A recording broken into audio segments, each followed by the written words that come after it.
रोज की जिंदगी में बहुत तरह के वाक्य बोलते हैं ना।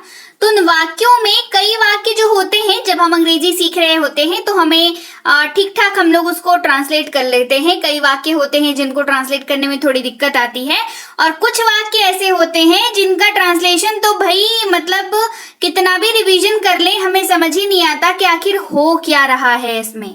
तो आज की क्लास में कुछ ऐसे आपको जोड़े बताऊंगी, मतलब कुछ ऐसे आपको शब्द बताऊंगी, शब्दों का पेयर्स बताऊंगी, जिसके बेसिस पे आप वाक्यों को बेहतर तरीके से ट्रांसलेट कर पाएंगे। वाक्यों को हिंदी में, क्योंकि आप प्रॉपरली हिंदी बोल पाते हैं, तो आप आराम से अंग्रेजी में उसको ट्रांसलेट कर सकते हैं, बस कुछ खास बातों का ख्याल रखते हुए। और चलिए आज की क्लास को शुरू करते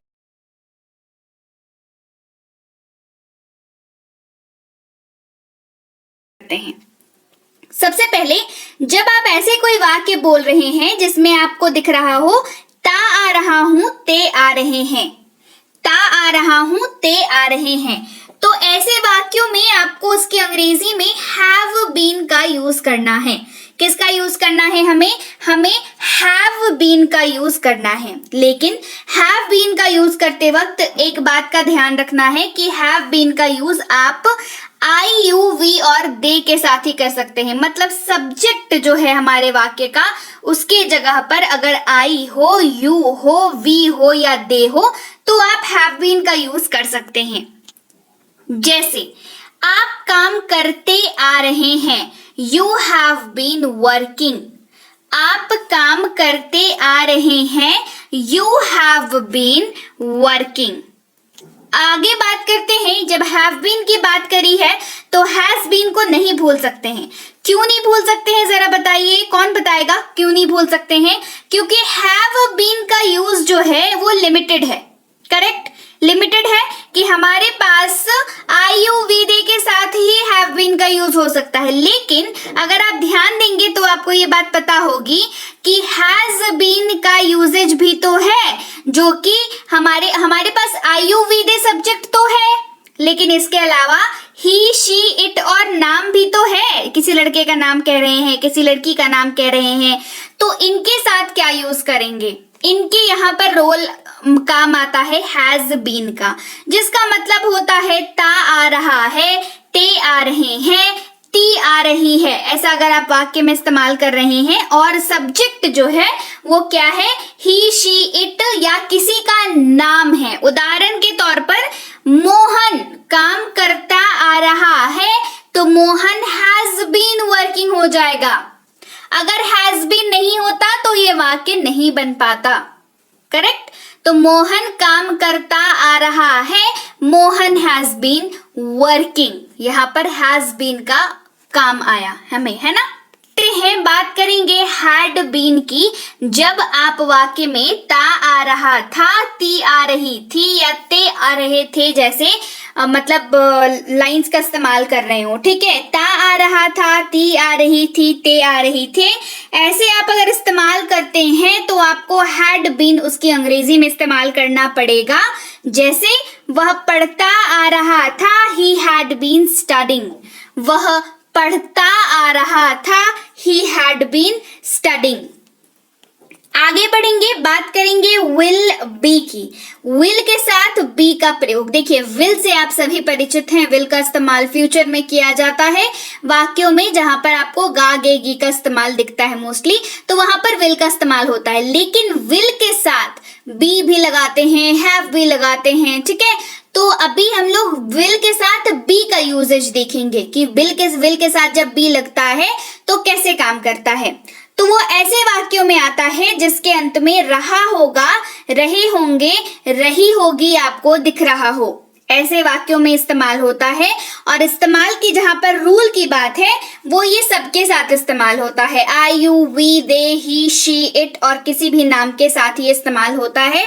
सिंपल सी बात है, रूल ये वाला याद रख लीजिएगा, क्योंकि विल सबके साथ इस्तेमाल होता है ना, तो विल भी सबके साथ इस्तेमाल होगा। तो ट्रिक बता दिया, ऐसे आप इस रूल को याद रख सकते हैं। जैसे वह पढ़ाई कर रहा होगा या वो स्टडी कर रहा होगा, he will be studying, he will be studying. अब बात करेंगे विल हैव का, देखिए विल के साथ बी का प्रयोग बता दिया, वो तभी बताया था कि विल के साथ हैव का यूज भी होता है। तो विल के साथ हैव का यूज ऐसे वाक्यों में होगा जिसके अंत में चुका होगा, चुके होंगे, चुकी होगी जैसे शब्द आप इस्तेमाल कर रहे हो। और रूल सेम रहेगा कि क्योंकि विल सबके साथ इस्तेमाल होता है तो विल हैव भी सबके साथ इस्तेमाल हो जाएगा। I, you, we, they, he, she, it और किसी भी नाम के साथ विल हैव का इस्तेमाल किया जाएगा। जैसे वह पढ़ चुका होगा, वह पढ़ चुका होगा, ही विल हैव स्टडीड, वह पढ़ चुका होगा, ही विल हैव स्टडीड। बढ़ते हैं आगे, बात करते हैं हैव की। वेरी इंपॉर्टेंट वर्ड हैव, जिसका इस्तेमाल दो तरीके से होता है, दोनों तरीके बताऊंगी, बस ध्यान से फोकस आपका क्लास में रहना चाहिए। हैव की जहां तक बात है, इसका इस्तेमाल सबसे पहला इस्तेमाल जो है वो मेन वर्ब यानी कि मुख्य क्रिया के तौर पर होता है। मुख्य क्रिया के तौर पर जब ये होता है तो वाक्य में इसका अर्थ जो निकल करके आता है वो होता है पास्ट है। जब आप ऐसा कोई वाक्य बोल रहे हो जिसमें आप साफ तौर पर ये अगर कह रहे हो कि मेरे पास ये है, तो वहां पर आप हैव का इस्तेमाल कर सकते हैं, या आपका जो मतलब जो मंशा है, आपकी जो इनर फीलिंग है, उसमें भी अगर आप हैव मतलब पास है जैसा कुछ फीलिंग आ रही है तो वहां पर भी हैव का इस्तेमाल हो जाता है। रूल क्या है? हैव का इस्तेमाल आई, यू, वी और दे के साथ ही होता है। ये बहुत इंपॉर्टेंट रूल है तो इसको आप नेग्लेक्ट नहीं कर सकते, ये रूल आपको जरूर याद रखना है। ओके जी, मेरे पास एक किताब है, आई हैव अ बुक। मेरे पास एक बुक है, आई हैव अ बुक। तो हैव की जब आप बात करते हैं तो आप हैज को नहीं भूल सकते हैं। मान के चलिए दोनों साथ साथ ही चलते हैं, बस एक जगह पे अलग हो जाता है जहां पर बात आती है रूल की, वो ये कि हैज का इस्तेमाल ही, शी, इट और किसी भी नाम के साथ होता है। सीधी सी बात है ना, हमारे पास सब्जेक्ट्स जो हैं जो हम लोग पढ़ते हैं, I, you, we, they, he, she, it और नाम, किसी का भी नाम, तो वहां पर हमने आई, यू, वी, दे के लिए तो हमने हैव को दे दिया, पर ही, शी, इट और नेम तो बच गया ना, उसके लिए शब्द चाहिए, वहां पर काम आता है हैज। और यहाँ पर हैज का भी जो है वो मेन वर्ब का इस्तेमाल हम लोग देख रहे हैं। अगेन हैज का इस्तेमाल भी दो तरीकों से होता है, मेन वर्ब और वो अगला तरीका मैं आगे बताऊंगी आपको।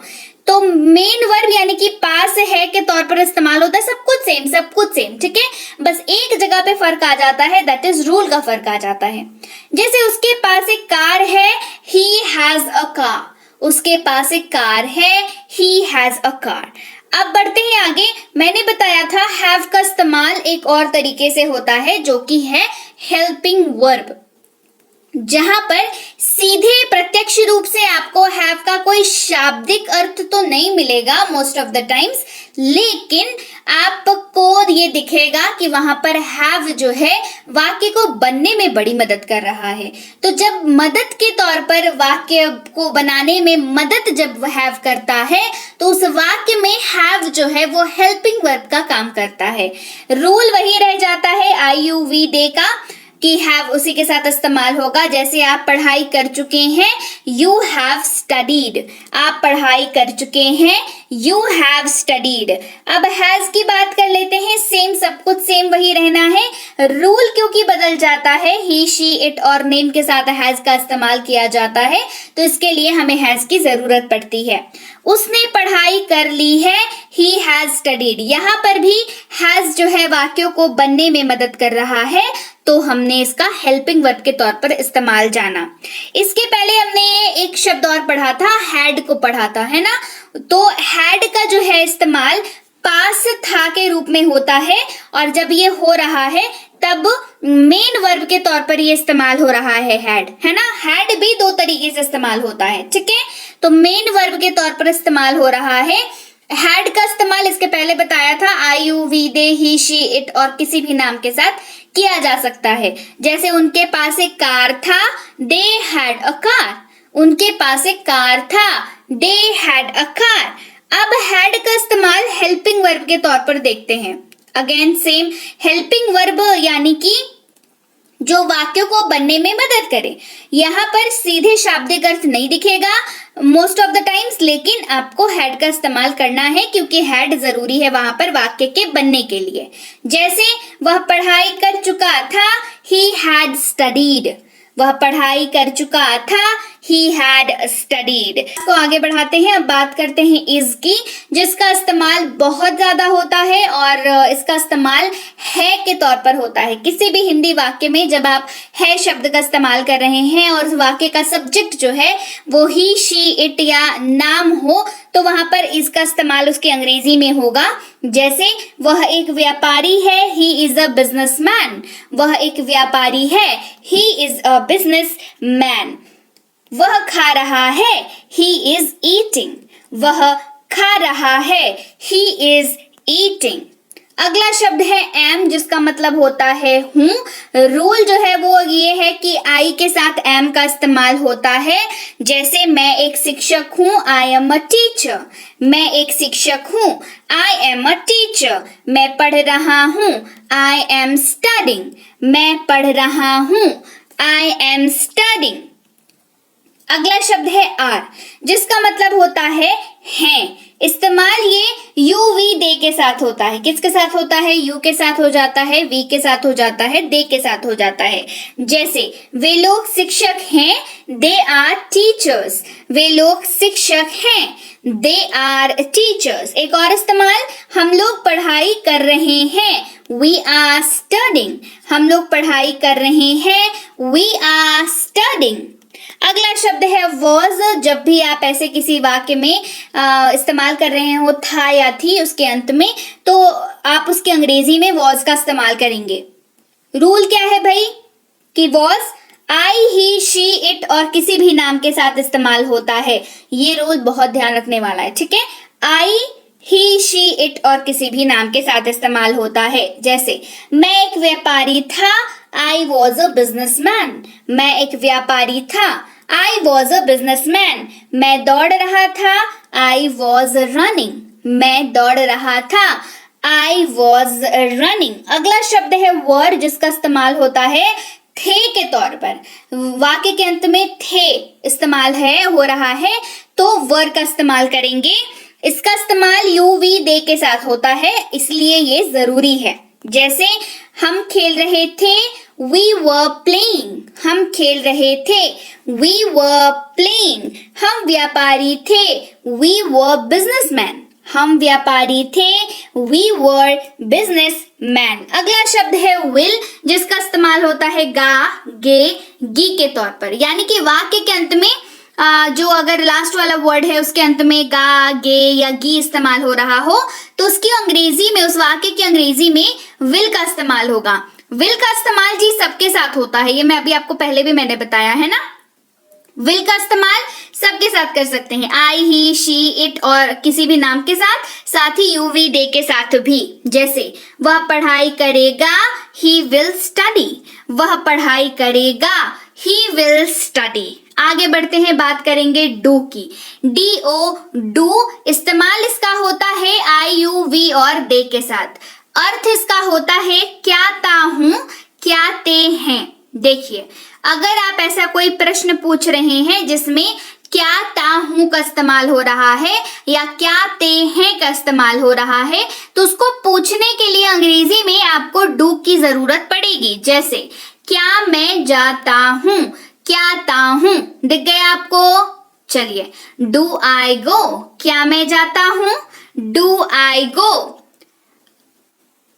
अगला है डज, जिसका इस्तेमाल होता है क्या ता है के तौर पर। देखिए, डू और डज, ये दोनों जो है, डू और डज, इसका यूजेज अलग है ना। क्या ता है, रूल अलग है। जैसे ही, शी, इट और किसी भी नाम के साथ डज का इस्तेमाल करते हैं, वहीं पर डू का इस्तेमाल आई, यू, वी और दे के साथ होता है। करेक्ट। जैसे क्या वह पढ़ाई करता है, डज ही स्टडी। क्या वह पढ़ाई करता है, डज ही स्टडी। अब क्या ता है दिख रहा है आपको, तो ये साफ हो जाना चाहिए आपके दिमाग में कि इसकी अंग्रेजी में डज का इस्तेमाल किया जाएगा।